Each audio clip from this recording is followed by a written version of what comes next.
So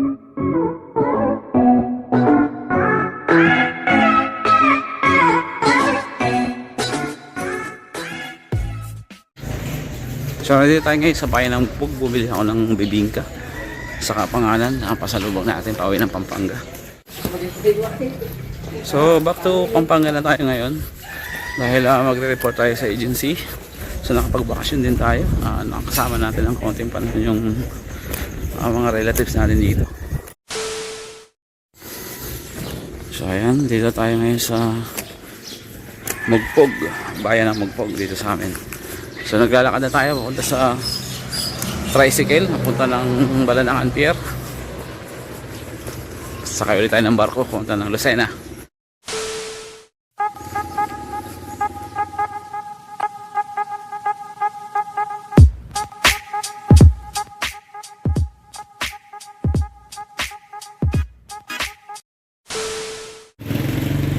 So hintay-hintay lang tayo, nandito tayo sa sa paradahan ng tricycle.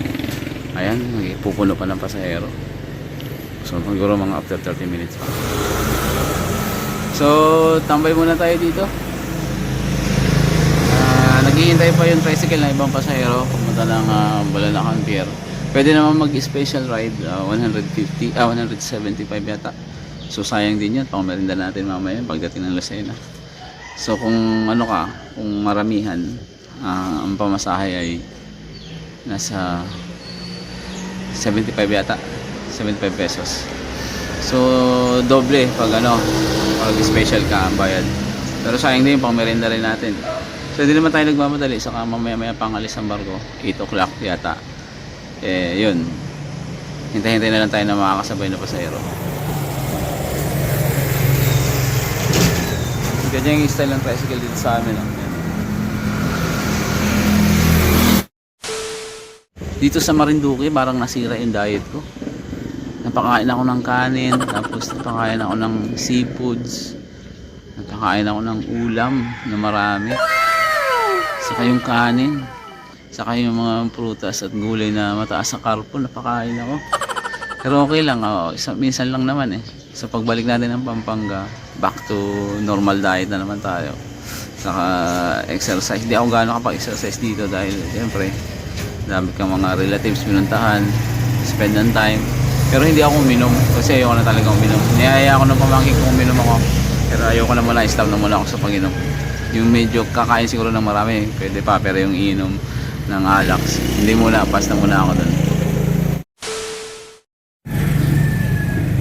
So time check natin, 6:14 na ng umaga. Municipality of Pugpog, Marinduque. Dito sa amin sa probinsya, uso yung piso wifi. Halos dikit-dikit, kanto-kanto. Ayan. Yung piso mo, umaabot na ng 5 hours.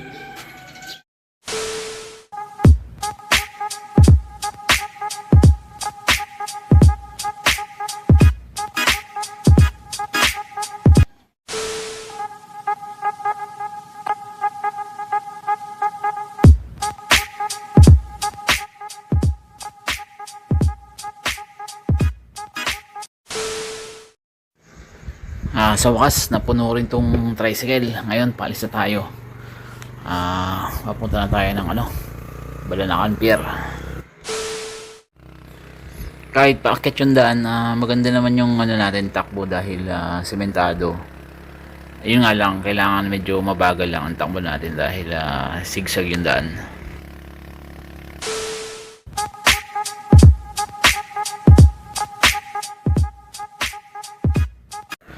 So malapit-lapit na tayo sa Balanangan Pier. Hintay-hintay lang tayo ng ilang minuto pa. At yan, binabagtas na natin ang pinakasigsag na daan paakyat ng Balanangan. So sa Balanangan tayo sasakay ng barko papunta ng Lucena City Pier.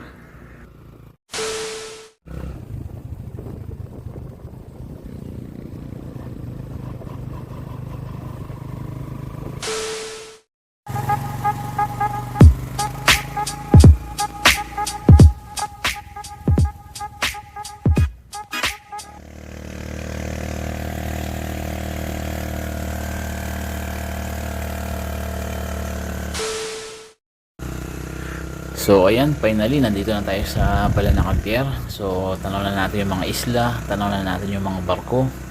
So dito tayo sasakay ng barko papunta ng Dalahican Pier, Lucena City.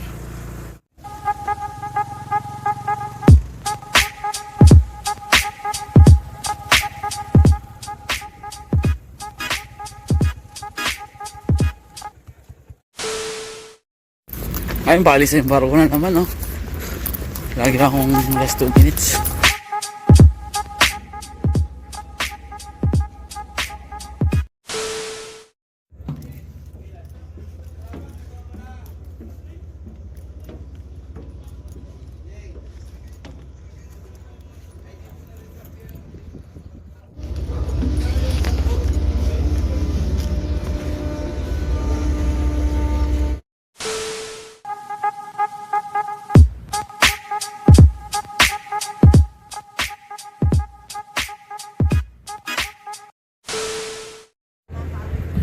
So ayun, dahil late tayo, hindi na tayo nakaabot ng bakanting upuan.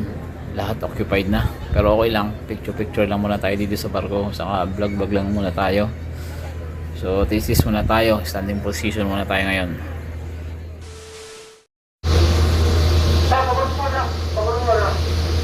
So wala na tayo maupuan, puno-puno na yung tayo na lang tayo dito.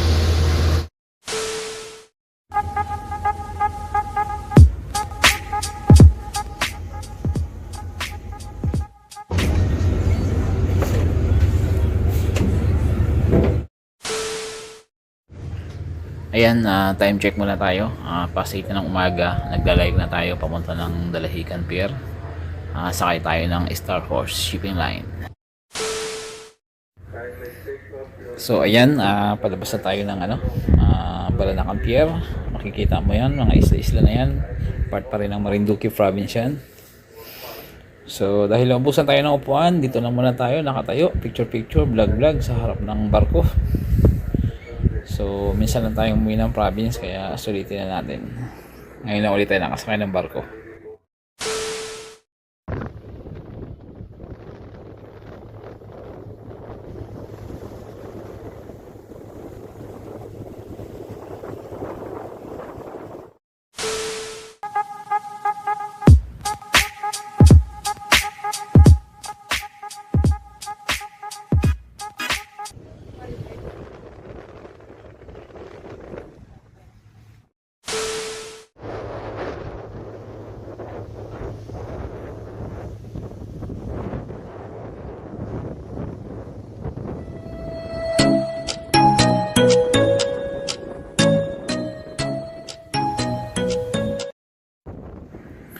So ayan, nasa gitna na tayo ng laod. Yung cellphone ko nawala na ng signal.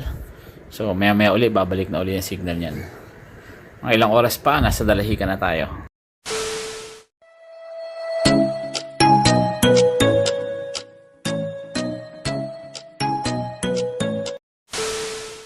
A few moments later.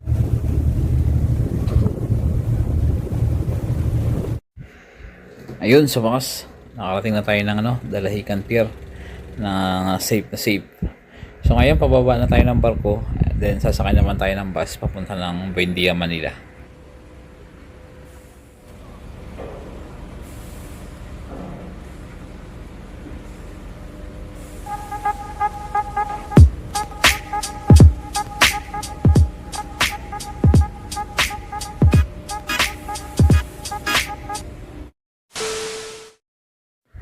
So ayun, nakababa na tayo ng barko at nandito na tayo sa bus. Sumakay tayo ng DLTB. So terminal ito sa Manila, sa Buendia.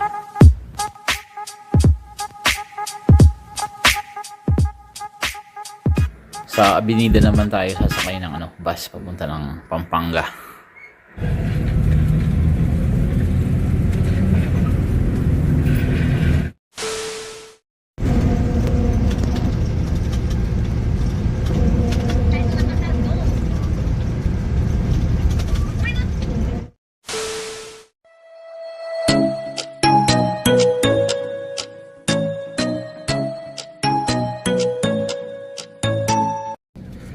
So ayan, nandito na tayo sa NCR. Malapit na tayo sa Buendia.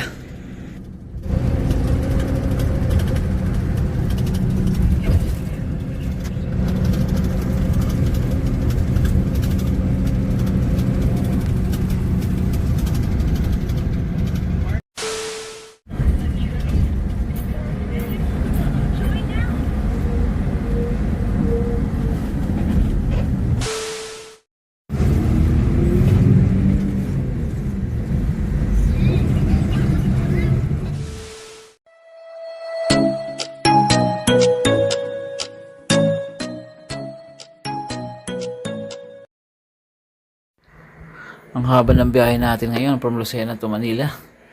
Then Manila to Pampanga pa. So ngayon nasa Skyway na tayo. Malapit na tayo sa Bindia.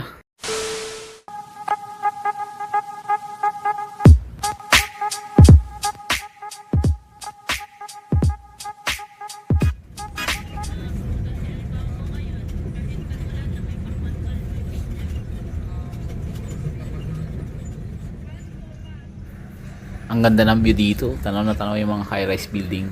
Hindi lang ako gaano familiar dito. Baka part ito ng BGC o Ayala. So ang ganda tingnan, no?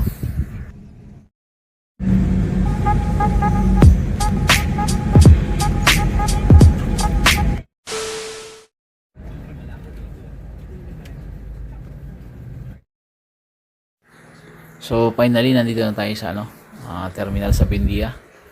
Ngayon baba na tayo dito sa terminal, then sakay tayo ng jeep papunta ng Avenida at doon tayo sasakay ng bus papunta ng Pampanga. So ayun, nandito na tayo sa Pampanga. Gabi na tayo dumating kasi maulan. Hindi na ako nakapag-video kanina pag dating ko ng Manila dahil lakas ng ulan, tapos lobat pa itong cellphone ko. Hindi gumana yung power bank ko. Hindi ko alam kung bakit hindi ko ma-charge itong cellphone ko. So ayun, nakarating naman tayo ng Pampanga ng safe. So nagmadali tayong bumalik ng Pampanga dahil may ayos din tayo sa Manila. Tumawag yung agency ko. So may mga kailangan pa silang dokumento na kailangan sa akin. So ipo-provide natin yon. Then the next day, luwas tayo ng Manila. So sa ngayon, hanggang dito na lang muna yung vlog natin.